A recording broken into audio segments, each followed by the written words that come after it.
저에게는 찬송에 대한 특별한 기억이 여러 번 있습니다. 그 중 하나를 소개하려고 합니다. 제가 태어나고 성장해 왔던 시골 교회에서 있었던 일입니다.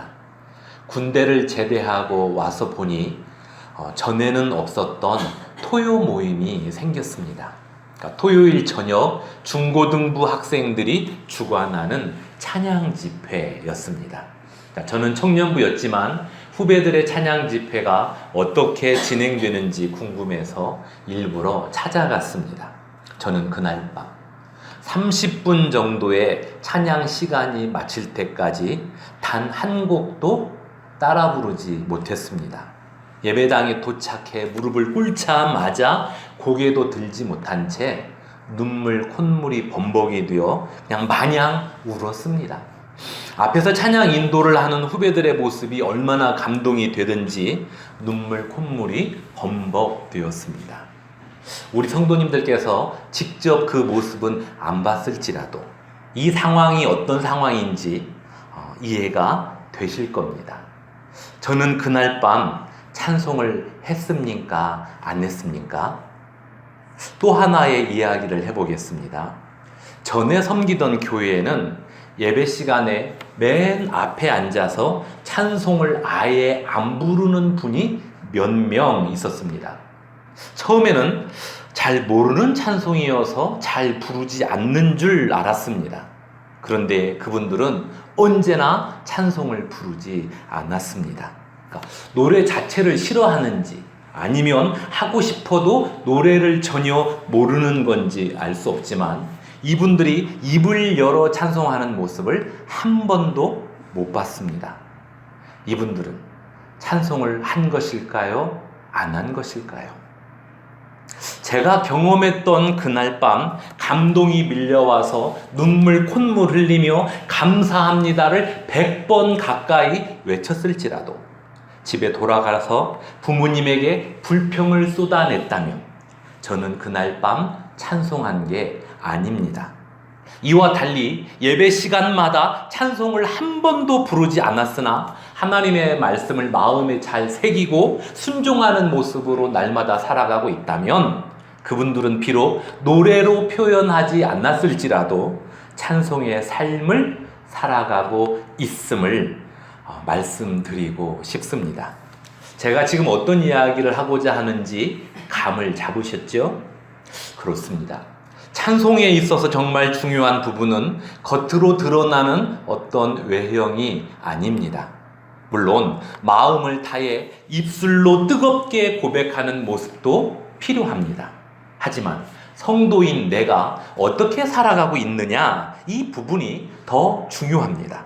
왜냐하면 기독교의 찬송은 단지 노래가 아니라 나의 신앙 고백이자 삶이기 때문입니다. 그러니까 눈물 콧물 흘리며 찬송했을지라도 삶에서 성도답지 않다면 그가 드린 찬송이 과연 진짜인가? 라는 의문이 남게 됩니다.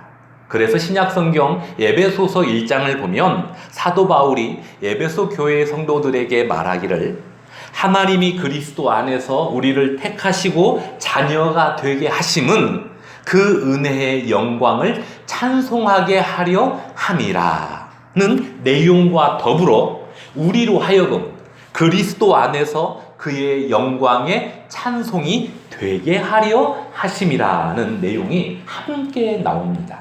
그러니까 전자는 입술로 드리는 찬송이고 후자는 내 삶으로 드리는 찬송입니다. 즉 입술로 드리는 찬양과 더불어 내 삶이 곧 찬송이 되게 하라는 측면입니다. 이 부분이 기독교에서 말하는 찬송의 의미입니다. 오늘 본문 출애굽기 15장은 그 찬송이 무엇인지를 잘 보여주는 교과서와 같은 내용입니다. 1절을 보시죠. 이때에 모세와 이스라엘 자손이 이 노래로 여호와께 노래하니 일렀으되 내가 여호와를 찬송하리니 그는 높고 영화로우시며 말과 그 탄자를 바다에 던지셨음이로다. 여기 이때가 언제입니까? 예굽의 군대는 홍해에서 수장되고 이스라엘 백성들은 무사히 홍해를 건넜던 그때입니다. 이 일에 하나님께서 개입하셨던 바로 그때입니다. 좀 더 정확히 하자면 애굽 군대가 홍해에서 죽을 때 나도 그 자리에서 함께 죽었음을 고백하면서 동시에 하나님과 연합하여 새 생명을 얻은 신분의 사람이 되었음을 확인하던 그때입니다. 그때 모세와 이스라엘 자손이 여호와께 노래하는 내용이 출애굽기 15장입니다. 먼저 내용을 간략하게 정리하자면 1절부터 10절까지는 이스라엘 백성을 뒤따라왔던 바로의 병거와 그 군대를 바다에 던지신 하나님을 찬송하는 내용입니다. 그러니까 1절뿐만 아니라 4절에서도 이런 내용이 나옵니다. 그가 바로의 병거와 그의 군대를 바다에 던지시니 최고의 지휘관들이 홍해에 잠겼고, 11절부터 13절까지는 그 하나님과 같은 자가 이 세상에 어디 있느냐, 이 내용으로 찬송하고 있습니다. 11절을 보시죠. 여호와여, 신중에 주와 같은 자가 누구니까? 주와 같이 거룩함으로 영광스러우며 찬송할 만한 위엄이 있으며 기이한 일을 행하는 자가 누구니까? 또 14절부터 18절까지는 하나님의 권능 앞에 주변 국가들이 벌벌 떨었다는 내용입니다. 그러니까 떨다, 두려워하다, 놀라다, 낙담하다, 이 단어들이 연거푸 사용되고 있습니다. 20절부터 마지막 21절까지는 이스라엘의 모든 여인들과 모세의 누이 미리암이 찬송하는 내용입니다. 그리고 이 전체적인 내용을 관통하는 하나의 핵심 주제가 있습니다. 무엇이냐면 여기에 기록된 이 하나님이 나와 도대체 어떤 관계에 있느냐, 바로 이 부분입니다. 예굽의 군대를 바다에 던지신 하나님이 나와 어떤 관계에 있느냐, 하나님과 같은 자가 이 세상에 없는데 그 여호와 하나님이 도대체 나와 어떤 관계에 있느냐, 모든 열방이 벌벌 떨 정도로 하나님은 권능의 분이신데 그 위대하신 분과 내가 어떤 관계에 있느냐, 이 주제가 출애굽기 15장을 관통하고 있습니다. 삼성그룹의 이건희 씨가 우리나라에선 제일 많은 자산가로 알려져 있습니다. 그러니까 제일 부자인 거죠. 우리는 그 사람을 TV로 본 적이 있습니다. 그래서 실제로 만나게 되면 누구인지 우리는 알아볼 수 있습니다. 하지만 그 사람은 우리가 누구인지 관심조차도 없습니다. 그러므로 그가 가진 막대한 돈이 우리에겐 아무 가치가 없습니다. 그러니까 콩고물이라도 얻으려면 삼성그룹에 취직을 해야 합니다. 그래야 그 사람과 우리가 관계가 있습니다. 하나님과의 관계도 마찬가지입니다. 만약 하나님이 나와 관계가 없다면 그분의 위대하심과 능력과 사랑은 그림의 떡에 불과합니다. 그러나 하나님과 우리가 관계를 맺었다면 그분의 위대하심과 능력과 사랑을 우리가 누리게 됩니다. 2절을 보시죠. 여호와는 나의 힘이요 노래시며 나의 구원이시로다. 그는 나의 하나님이시니 내가 그를 찬송할 것이요 내 아버지의 하나님이시니 내가 그를 높이리로다. 그러니까 여호와 하나님과 우리가 어떤 관계에 있습니까?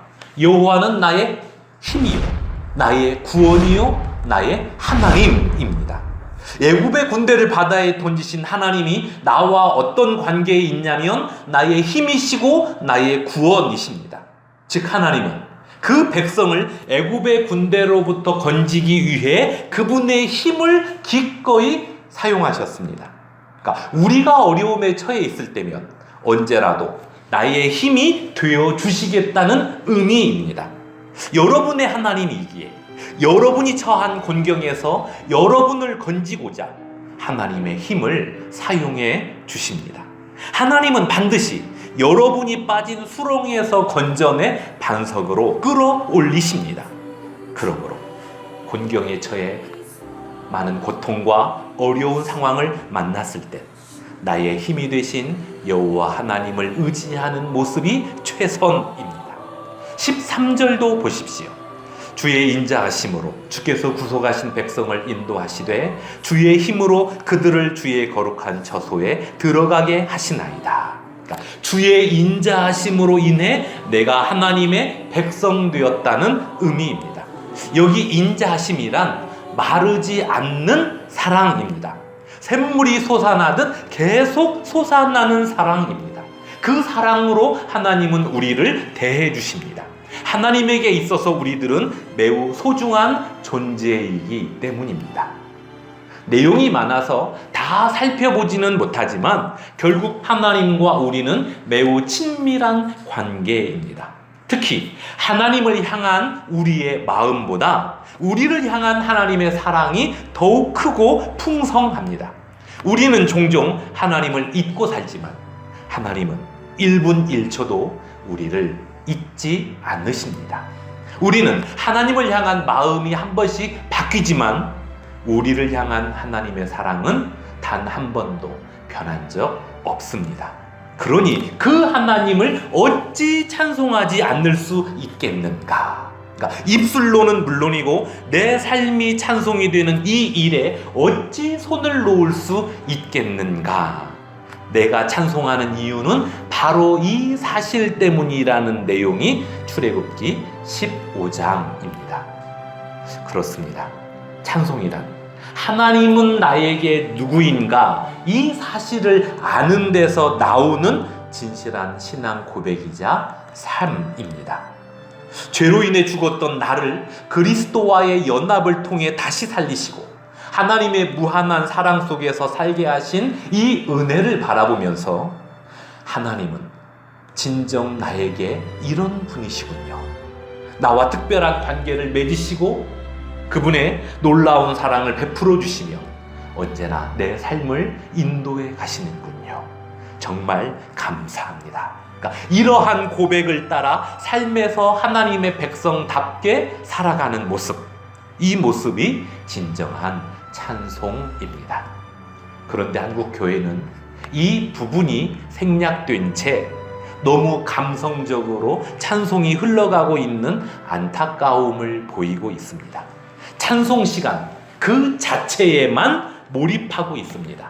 그래서 마음을 열기 위해 뜨겁게 부르자, 뜨겁게 부르기 위해 박수를 치자, 가슴에 손을 얹자, 두 손을 들자, 이렇게 되고 말았습니다.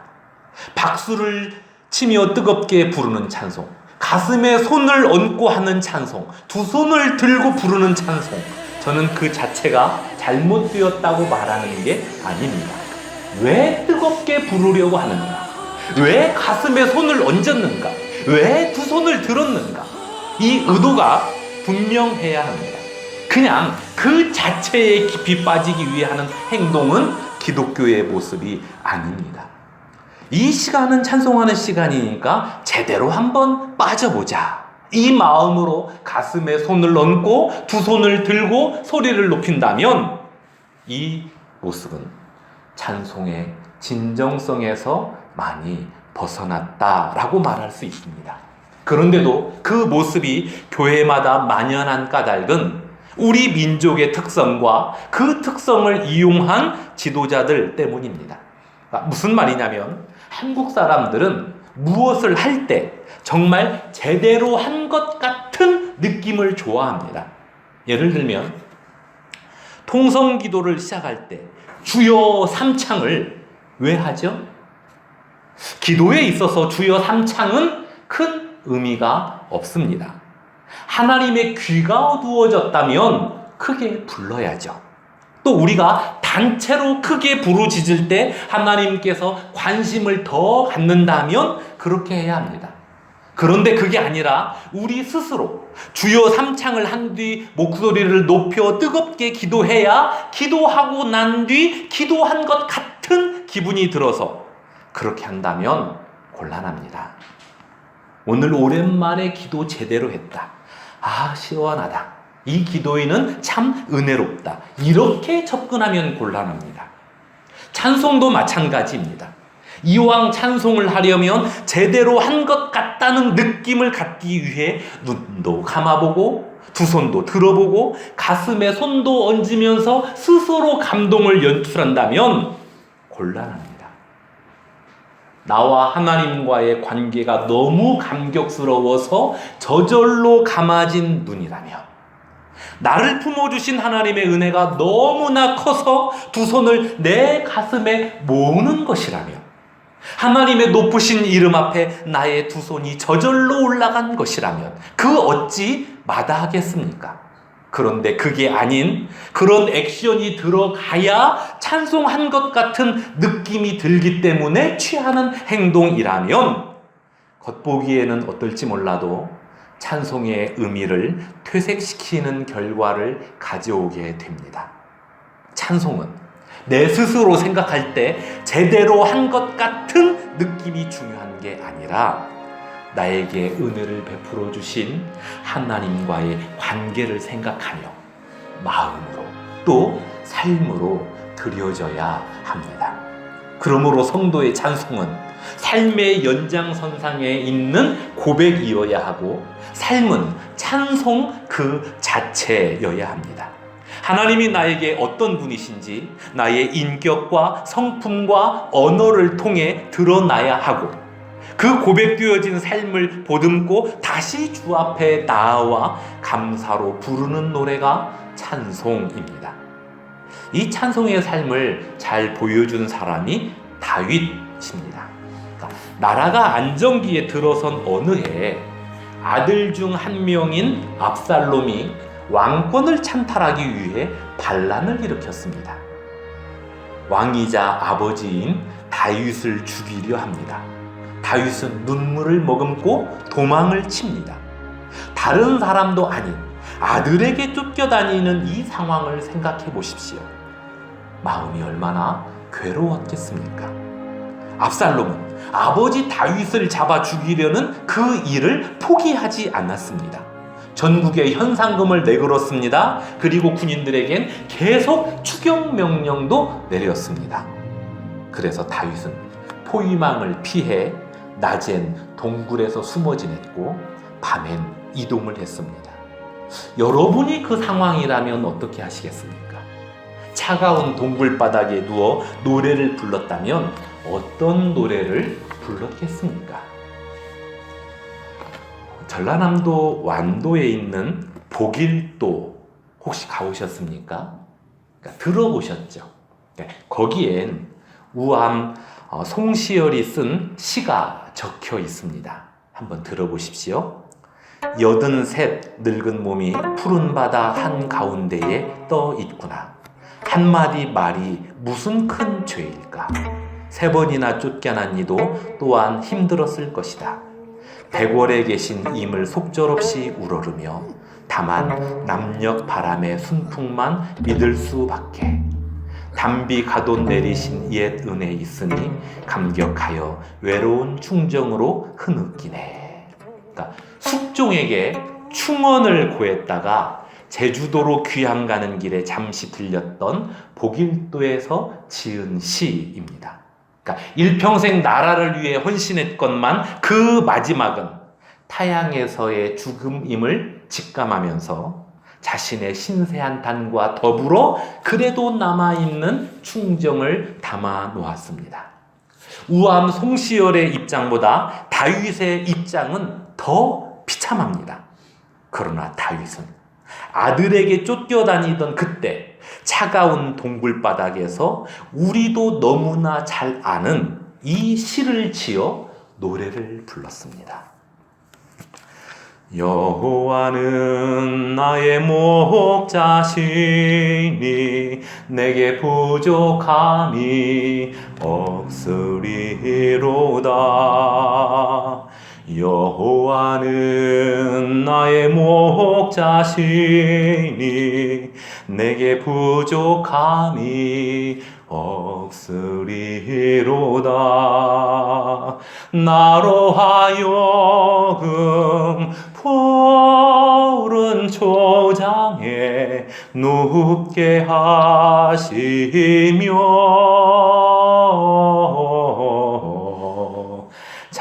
잔잔한 물가로 잔잔한 물가로 인도하는도다. 그러니까 하루아침에 용상에서 쫓겨났으니 창피스럽고 또 고통입니다. 더욱이 아들에게 쫓겨났으니 다윗이 처한 상황이야말로 너무 비참합니다. 그럼에도 불구하고 다윗은 여호와 하나님이 나에게 어떤 분이라는 분명한 확신이 있었기에 그 상황에서도 처지를 비관하지 않고 더욱 하나님 품에 안기고 있습니다. 그리고 하나님을 찬송합니다. 그렇습니다. 다윗은 찬송을 입술로만 하지 않고 그의 삶으로 드렸습니다. 즉 다윗의 삶이 곧 찬송이었습니다. 여러분도 이러한 신앙의 삶을 위해 날마다 하나님과 동행하는 줄 압니다. 바라옵기는 그 모습이 변하지 않고 언제나 지속되길 소망합니다. 죄로 인해 죽었던 나를 그리스도와의 연합을 통해 다시 살리시고 하나님의 무한한 사랑 속에서 살게 하신 이 은혜를 기억하면서 하나님은 진정 나에게 이런 분이시군요. 나와 특별한 관계를 맺으시고 놀라운 사랑을 베풀어 주시며 어려운 상황에서도 언제나 내 삶을 인도해 가시는군요. 하나님의 은혜 정말 감사합니다. 이 고백을 따라 삶이 곧 찬송이 되는 저와 여러분의 삶이 되길 주님의 이름으로 축원합니다.